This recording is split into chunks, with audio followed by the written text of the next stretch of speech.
किसान भैया, ये जो आप देख रहे हैं ये सिल्की धान है।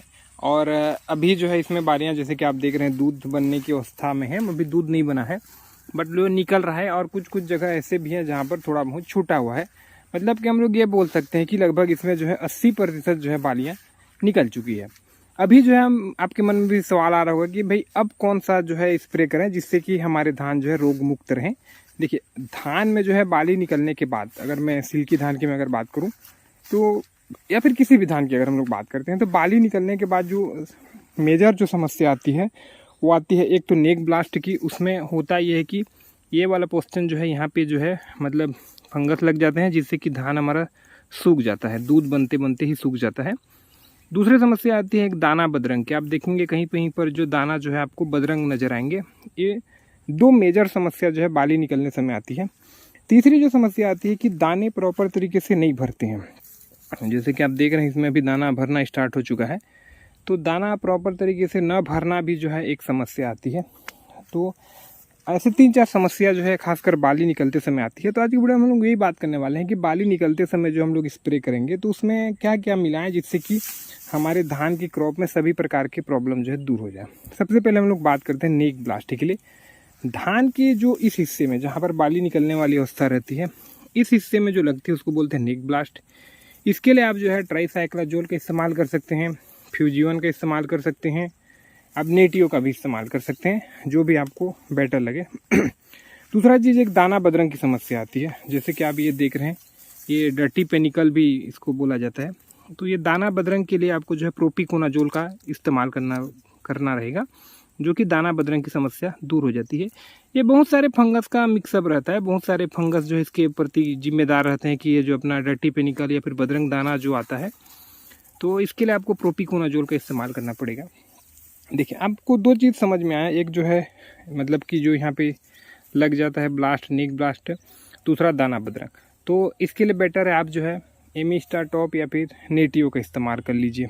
एक का इस्तेमाल करेंगे आपकी दोनों प्रॉब्लम जो है दूर हो जाएगी। तीसरी एक समस्या आती है गंधी बग की। गंधी बग की समस्या कैसे आती है वो मैं आपको बताता हूँ। मेरे में अभी है नहीं गंधी बग, फिर भी जैसे इस तरीके से दूध बनना चालू होता है। जैसे कि देख रहे हैं ये बालियाँ थोड़ा झुकी झुकी नज़र आ रही होगी, लेकिन ये सब बालियाँ अभी खड़ी हुई, मतलब ये अभी दूध नहीं बना है लेकिन इनमें दूध बनना चालू हो गया।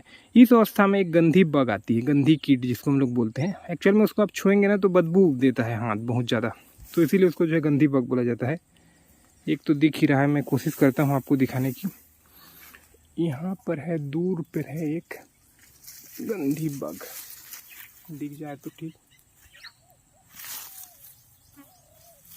चला गया, वहाँ पर एक गंधी बग था। तो वो गंधी बग जो है इस अवस्था में लगती है। जैसे कि ये जो बाली हल्की सी झुकी हुई नजर आई, हाँ एक्चुअल में इसमें जो है दूध बनना स्टार्ट हुआ, इसमें वजन आ रहा है दाने में।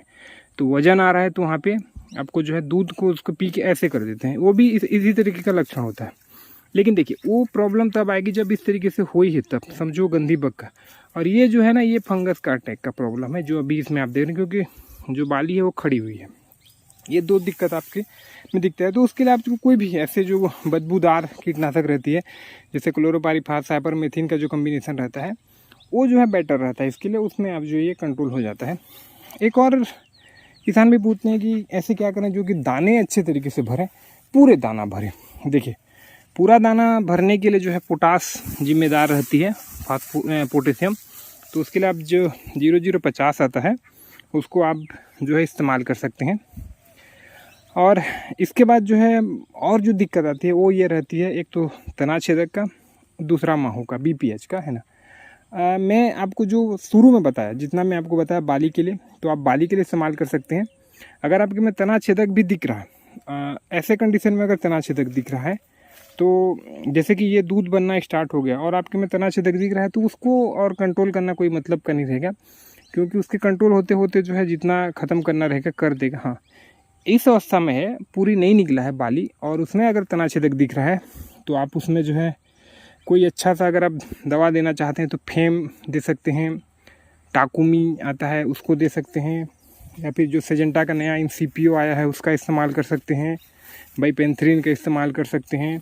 ऐसे बहुत सारे जो कीटनाशक होते हैं जो तना छेदक की आती है। और इस अवस्था में अगर आपके खेत में BPH दिख रहा है, भूरा मोह दिख रहा है, तो आपको पैक्सलोन का इस्तेमाल करना है।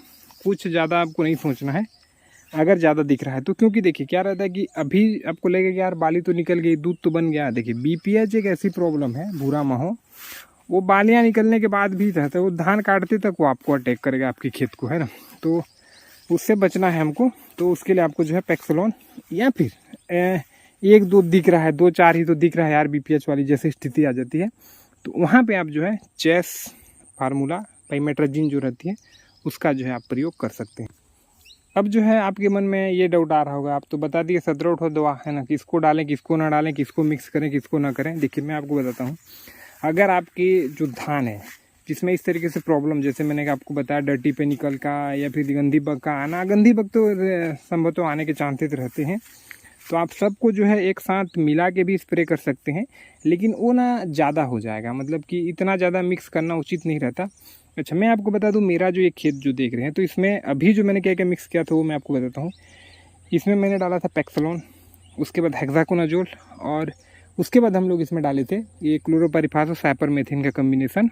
उसमें रीज़न ये था, जैसे कि पैक्सलोन इसका बीपीएच के लिए था, भूरा माहो के लिए था। दूसरे नंबर पे जो हेक्साकोनाजोल था, इसमें सीड ब्लास्ट लगा हुआ है, मतलब जो है ये नीचे नीचे जो है सड़े सड़े रेप से जो है नज़र आ रहे हैं पत्ते, तो सीड ब्लास्ट जो है लगा हुआ है, तो उसके लिए मैंने हेक्साकोनाजोल डाला था।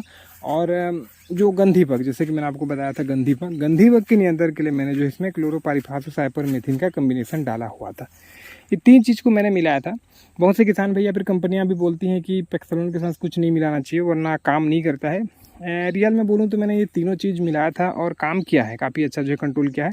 हाँ मैं आपको ये सजेस्ट नहीं कर रहा हूँ कि आप मिलाओ, कोशिश करो कि ना मिलाओ, लेकिन न बनने की स्थिति में आपको मिलाना ही बेटर रहता है। तो इतना जो है मैंने इसमें मिलाया हुआ था, तो आप देख लीजिए आपके में क्या क्या मेजर प्रॉब्लम आते हैं, उस हिसाब से जो है आप उसमें ऐड कर सकते हैं, या फिर आप 2 स्प्रे भी कर सकते हैं। जैसे कि 2 स्प्रे करने का मतलब ये रहता है कि एक बार आप 2-3 का मिक्स करके स्प्रे कर सकते हैं। जैसे कि पहली बार आप कीटनाशक वगैरह का मिक्स करके स्प्रे कर दीजिए, उसके बाद आप फंगीसाइड का भी कर सकते हैं। डिपेंड करती है कि लेबर, समय की उपलब्धता, ये सारी चीज़ें पर भी जो है डिपेंड करती है। इतना चीज़ जो है मैंने अभी इसमें डाला हुआ है। बाकी धान की बात बोलूँ तो ये जो है ये एक है, इसके ऊपर इसके 4 अभी खेत इसमें जो आप लगातार देख रहे हैं, चारों मेरा ये सिल्की सब में लगा हुआ है, और बहुत ही बेहतर जो है अभी इसमें जो है परफॉर्मेंस भी नज़र आ रहे हैं, किसी तरीके की कोई प्रॉब्लम जो है नज़र नहीं आ रहा है। हाँ एक चीज़ मैं आपको बता दूँ, जब आपको जो है बहुत ज़्यादा मिक्स करना रहता है इंसेक्टिसाइड फंगीसाइड का, तो आप कोशिश करिए कि जैसे आपके पास 50 लीटर का ड्रम है, तो पहले ना आप 50 लीटर पानी पूरा भर लीजिए, 50 नहीं 45 लीटर तो आप भर लीजिए। उसके बाद ये सारे जो कीटनाशक फंगीसाइड है उसको धीरे धीरे डाल के जो है मिक्स करते जाइए। उससे जो है कीटनाशक का रिएक्शन कम होता है या फिर नहीं के बराबर होता है। रीज़न ये रहता है कि हम लोग क्या करते हैं कि जैसे कि 5-10 लीटर पानी डाल दिए, फिर उसके बाद उसमें सारे केमिकल को डाल दिए, फिर उसमें हम लोग 40 लीटर डाल रहे हैं, तो उससे थोड़ा रिएक्शन का जो है एक चांसेस बनता है। वो जो मेरा अनुभव कहता है उस हिसाब से मैं आपको बता रहा हूँ। तो आप जो है कोशिश करिए कि अब जो है पहले पानी को फुल रखिए, कम से कम 40-45 लीटर रखिए, देन उसके बाद सारी चीज़ों को मिक्स करिए, जिससे कि आपको जो है प्रॉब्लम बहुत कम आएगी। और ये जो मैं आपको बता रहा हूँ ये मेरा अनुभव के हिसाब से है, और आप अपने हिसाब से जो है उसमें मॉडिफाई भी कर सकते हैं। ऐसी बात नहीं कि आपको सबको मिक्स करना ही है। बाकी मैंने जो स्प्रे किया है उस हिसाब से मैं आपको बता रहा हूँ कि आपको ज़्यादा पानी के साथ घोल करेंगे तो उसका रिएक्शन कम होने के चांस रहते हैं।